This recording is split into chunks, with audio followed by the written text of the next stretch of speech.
आज एक बैठक यातायात आरटीओ, नगर निगम, auto rickshaw, e rickshaw union के पदाधिकारी एवं अधिकारियों के बीच यातायात सुरक्षा अपर आयुक्त चिन्नप्पा जी के नेतृत्व में हुई। वर्तमान परिस्थितियों पर चर्चा हुई।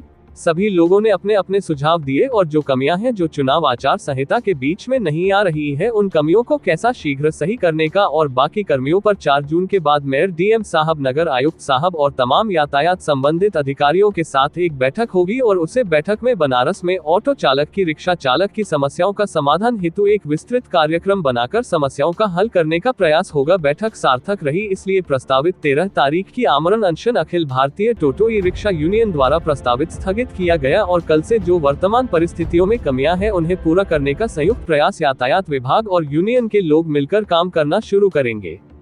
प्रशासन के साथ अखिल भारतीय फोटो ई रिक्शा यूनियन मिलकर समस्याओं को समाधान करने के लिए प्रतिबद्ध है और उम्मीद है कि यातायात संबंधित सभी विभाग इसमें साथ और सहयोग एक दूसरे के लेकर परसों पुरानी जटिल समस्या जो ऑटो चालक में रिक्शा चालकों के है उसे पर बेहतर काम करके उन समस्याओं को खत्म करने का प्रयास होगा। आज की बैठक सफल रही और एक उम्मीद की किरण लगी है कि बनारस में ऑटो चालक की, रिक्शा चालकों को भी सम्मान से चलने का अधिकार मिलेगा।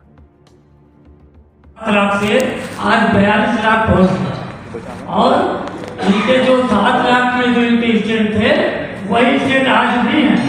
उसमें एक 19 और 20 ये 20 साल में एक स्टैंड को तैयार नहीं कर पाए और जब भी मीटिंग होती है ये एक कागजी कार्रवाई पूरी करके हम लोगों को संतुष्ट कर देते हैं। तो सर जब तक स्टैंडों की व्यवस्था करें, उसका पैसा 20 साल से ले रहे हैं सर, एक भी स्टैंड नहीं बनाया इन्होंने। तो जब तक ये स्टैंड को बना रहे हैं तब तक ये जो रसीद का पैसा है, जो टेंडर का पैसा है, इसकी वसूली बंद कराए और जिस दिन ये स्टैंड बना ले, स्टैंड जो इनके नियम और शर्तें हैं, इनके नियम और शर्तें ये है कि काटने वाला वर्दी में होना चाहिए। हम लोगों को आप लोगों ने बुलाया, हमारे अधिकारीगण, हमारे ड्राइवर बंधु, हमारे पदाधिकारीगण, हमारे टीआई महोदय,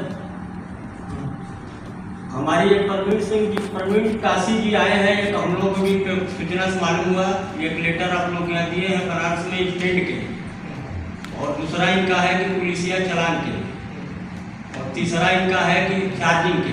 तो अपना बात बताएंगे तो आप अपना बात रख लीजिए। हमारी बात यह है कि सर आपसे हमारी कई बार 10 बार मीटिंग हुई, तो हम लोग इस चुनाव दौरान नहीं चाहते हैं कि किसी प्रकार की बाधा हो, क्योंकि ये हमारा 5 साल का पर्व है।